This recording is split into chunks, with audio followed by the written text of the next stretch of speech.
Secangkir pengharapan untuk mengawali hari ini. Renungan pagi tanggal 29 Maret, mimpi yang tak terduga.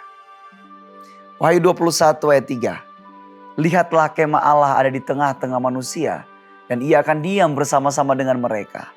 Mereka akan menjadi umatnya, dan ia akan menjadi Allah mereka.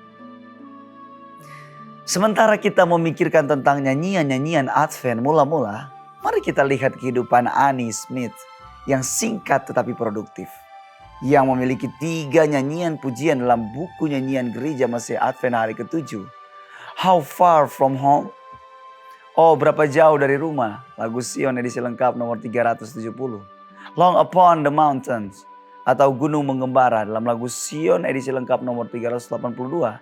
Dan I Saw One Weary. Aku melihat orang penat. Ibunda dari Annie adalah seorang pengikut ajaran Miller pada tahun 1851. Ia menjadi seorang penganut Advent hari Sabat atau Sabbatarian Adventist dan telah bertemu Joseph Bates. Mereka berdua sepakat untuk mendoakan anaknya yang tidak tertarik pada Adventisme. Tak lama kemudian, Bates menjadwalkan dirinya untuk mengadakan pertemuan di dekat tempat tinggal Annie. Ibunya mendesak Annie tentang hadir, tetapi itu tidak begitu tertarik. Dan mungkin hanya untuk menyenangkan ibunya, maka ia pergi juga. Pada malam sebelum pertemuan itu, Bates mendapatkan mimpi tentang Annie. Semua kursi terisi kecuali satu di dekat pintu. Ia bermimpi bahwa ia mengubah pokok bahasannya dari yang telah direncanakannya ke topik mengenai tempat kudus. Mereka menyanyikan himne pertama, berdoa, dan menyanyikan himne kedua.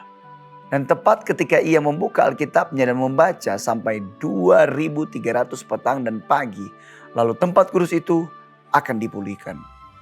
Dan sambil menunjuk pada gambar tempat kudus pada bagan nubuatnya yang besar, tiba-tiba pintu terbuka dan seorang wanita muda masuk dan duduk di kursi yang kosong itu. Bates juga bermimpi bahwa orang itu adalah Annie Smith yang selama ini ia dan ibunya doakan. Pada malam yang sama juga Annie mendapatkan mimpi yang pada dasarnya sama. Dalam mimpinya, ia juga melihat dirinya datang terlambat tepat ketika pendeta mulai membaca dari Daniel 8 ayat 14. Malam berikutnya Annie berangkat lebih awal, tetapi ia tersesat dan baru sampai di sana setelah himne kedua. Ia segera duduk di dekat pintu tepat saat pendeta mulai membaca ayat-ayat yang ia mimpikan. Bates tidak memikirkan mimpinya sampai Annie memasuki ruang pertemuan itu. Setelah menutup pertemuan, ia menghampiri Annie, memanggilnya sebagai putri Nyonya Smith yang ia mimpikan malam sebelumnya. Sejak saat itu, kehidupan Annie Smith tidak pernah sama lagi. Malam itu ia menerima pekabaran Advent hari Sabat. Tuhan bekerja dengan cara yang menakjubkan dan dia tetap melakukannya di zaman kita.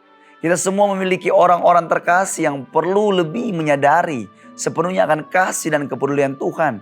Tuhan yang peduli pada kita jika kita peduli juga orang-orang terkasih kita. Jangan pernah berhenti berdoa untuk mereka. Doa kita hari ini. Kami bersyukur Tuhan bekerja ajaib. Dengarkan doa kami bagi orang-orang terkasih. Bukakan hati mereka. Tuntun langkah mereka dan nyatakan kasih-Mu menyelamatkan dengan kuasa Roh Kudus-Mu. Amin.